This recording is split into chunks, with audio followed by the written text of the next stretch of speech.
দাদা কি ঘটনা ঘটছে আজকে? আজকে ওকে অনেক দিন থেকে আমরা খোঁজার চেষ্টা করছিলাম। আমার সঙ্গে প্রায় 260 গ্রাম সোনা, মানিক্য, তার সঙ্গে আরও কিছু টাকা পয়সা এইসব নিয়ে আমার মেয়েকে বাঁচাবে, তন্ত্র সাধনা করে আমার মেয়েকে বাঁচাবে, এই উপলক্ষে ও আমার বাড়ির থেকে এরকম জিনিসপত্র সব নিয়ে গেছে। কিন্তু আজকে ওকে আমরা খুব সুন্দরভাবে, খুব মিষ্টি ব্যবহার করে ওকে আমরা ডেকে এনেছি। কারণ ডেকে এনে বললাম কি, যে তুমি যে আমাদের হাঁড়িগুলো দিয়েছো, এই সমস্ত জিনিস ঘুরিয়ে আমাদেরকে হাঁড়িগুলো দিয়েছিল বিগত দিনে, তো এই হাঁড়িগুলো আমরা বললাম যে তুমি খুলে তাহলে আমার সোনাগুলো বের করে দাও। তখন ও নানান রকমের সব তান্ত্রিক সব জিনিসপত্র, সব মানে জিনিসপত্র নয়, পড়ে যাচ্ছে, হঠাৎ করে আরও কিছু হচ্ছে, আরও অজ্ঞান হয়ে যাচ্ছে, এরকম করছে। করে আমি বললাম যে ভাই সব কিছু বাদ দাও, এসব বাদ দিয়ে তুমি আমার যে সমস্ত সোনাদানাগুলো নিয়েছো সেগুলো বের করে দাও। আমি এখনই বের করে দিচ্ছি। খোলো তো এটা। আমি হাতটা ধুয়ে আসি। এই হাতটা ধুতে যাচ্ছে না। যাও তো আমি যাও যাও।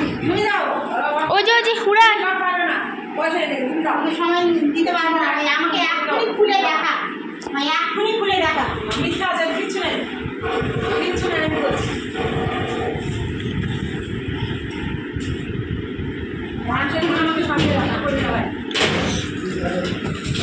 সব ভিডিও হবে, সব ভিডিও করবো তো আমি। আসো খুলে দেখা, ওই যে বের করে যেমনটা দিয়েছিলাম তেমনটা করে রেখেছি আমি।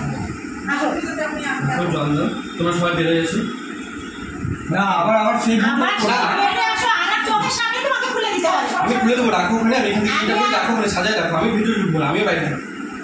এই যে ব্যাগটা যেমন করে দিয়েছিলে আমি কি সাজাবো না, তোমার হাতে সাজাবো। আমি কিছু করবো না। তুমি এত ভূমিকা কেন বলে না, তুমি তো বলে আমি উত্তর দিতে হয়ে পারি, তো অনেক কিছু হয়ে যাবে বাবা। এবারে আমি আসল কথা পারি। এবারে তুমি বলতে চাচ্ছ যে পুলিশ ডাকবো, পুলিশ ডাকলে পরে তোমাকে ধরে নিয়ে যাবে, ওখানে জামাই আদর করবে, তুমি বলবো 5 লাখ টাকা নাও, আমাকে ছেড়ে দাও। ঠিক আছে, এই ব্যাপার তো তুমি চাচ্ছ। ফোন দাও, ফোন দিবা হাকি না বলো? না দিব না, ফোন দাও। আমি বলেছি ফোন দাও। ও কিছুতেই বের করে দেয় না। তারপরে আমাকে হঠাৎ চিৎকার করতে, বাড়িতে চিৎকার করতে আরম্ভ করে, বাঁচাও বাঁচাও, আমাকে মারছে। হ্যাঁ, কেউ ওকে মারছে না। আমার 68 বছর বয়স, ওর 27 বছর বয়স, আমি ওকে মারছি। নাম কি ছেলেটার নাম?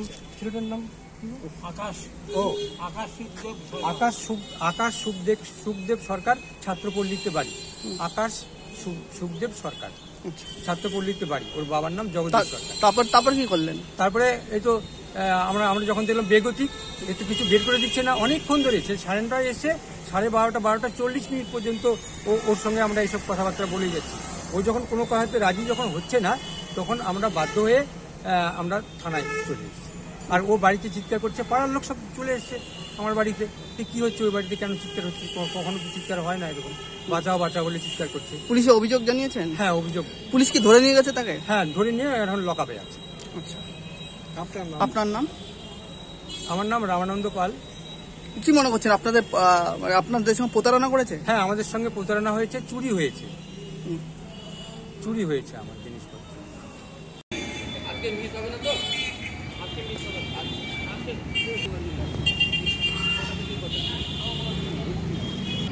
মর্নিং ইভিনিং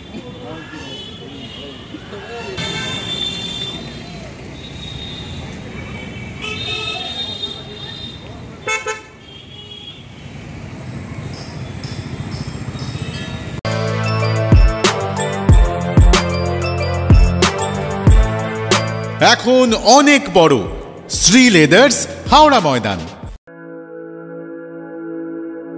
আপনি কি জটিল কিছু সমস্যায় ভুগছেন, সমাধান পেতে চান?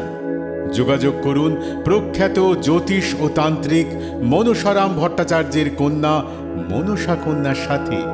প্রখ্যাত জ্যোতিষ ও তান্ত্রিক মনসা কন্যা হাওড়া জানবাড়ি ও হাতিবাগানের নিজস্ব মন্দিরেও বসেন। যোগাযোগ 9830106967 আর 9239655323।